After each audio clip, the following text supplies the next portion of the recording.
tinginio apdaila. Ja pradėsim apsukant adatą siūlų. Nei labai tvirtai, nei labai sutemptai. Žodžiu, taip, kad tos adatos gana normaliai slankiotų. Nes pirmą eilę apsuksim siūlų, o antrą eilę pramegsiu ranka, nes kitaip, kiek juos subandžius, tai dažniausiai nušoko ten kokios adatos. Neprasimesga ir vienu žodžiu mane nervuoja, tai geriau kam permesginėti visą, nenukris rankos, jeigu aš pramegsiu vieną eilutę ranka. Čia mažą gabaliuką parodysiu, kaip darosi, bet čia galima, aš esu dariusi visur. Bet ir pačioje mezginio apačioje, jeigu jis labai rietėsi, tai šis toks atbulinis rietimasis suvaldo. Tai va, dabar sekančią eilę pramesgu ranka.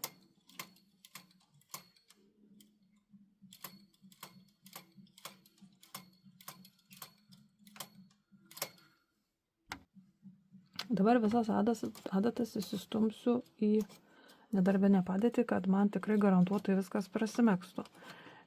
Čia pramegsiu kokias gal 10 eilučių ir jas megsiu vieną visą pilną padalą tankiau, negu mezgiau kūną. Įjungiu šepetėlius, nes su jais man geriau pramezga. Tai viena eilė. Antra eilė. O, čia kažkaip mums susiformavo. Nesin. Trečia, ketvirta, penkta. O, mat, kaip gražiai.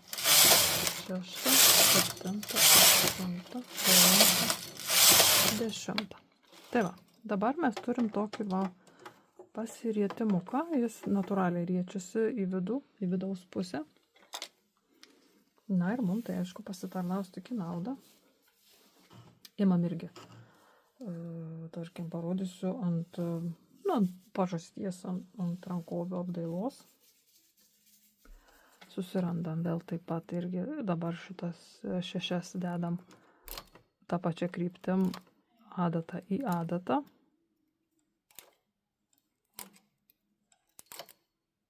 tą 7 dedu čia. Ir dabar vėl pagal taisyklę 3-1. Vieną praleidžiu, 3 įsideda. Vėl vieną praleidžiu, 3 kabinu. Vieną praleidžiu, 3 kabinu. Ir taip iki kol yra adatų. Čia nedidelis gabaliukas, tai pradžioj